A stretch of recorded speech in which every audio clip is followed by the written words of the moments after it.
Hi Dixon Dragons, it's Miss Kwan here again today.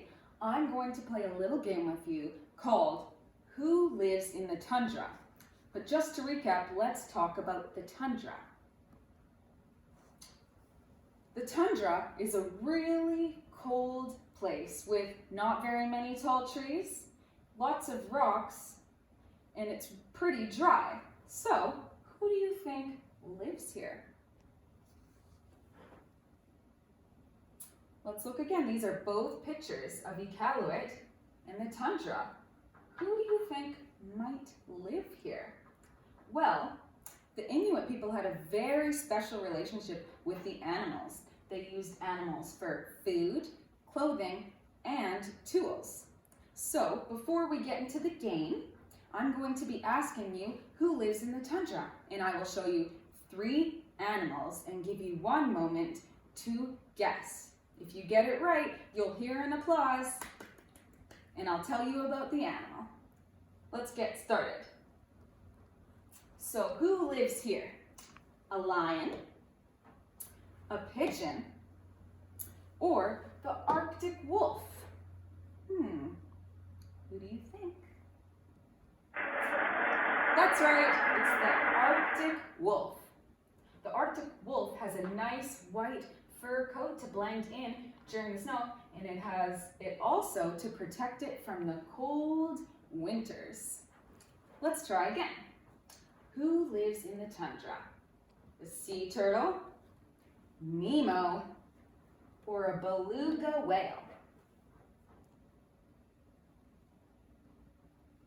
That's right, it's a beluga whale. Beluga whales have nice white skin, and they have no dorsal fin, the fin you sometimes see on other whales, because it allows it to swim under the ice.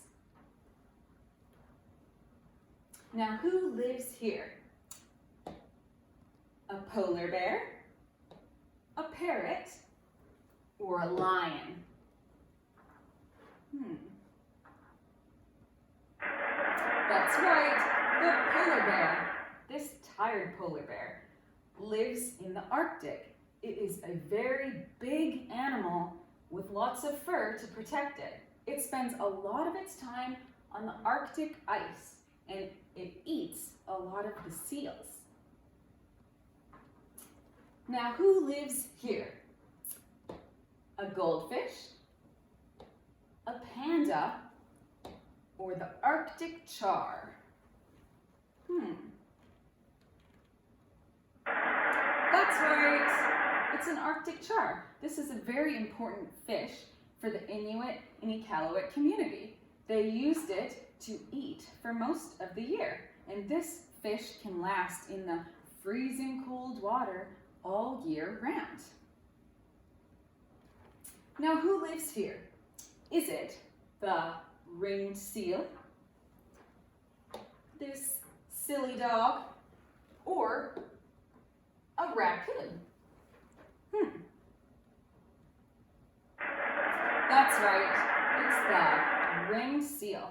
The ringed seal was very important and still is for the Inuit community. Since they're there all year round, they can be used for food when other animals migrate. It also has no ears because ears might get frozen off if they were to live there with ears all year round. Now, who lives here? Is it the caribou, the monkey, or the cat?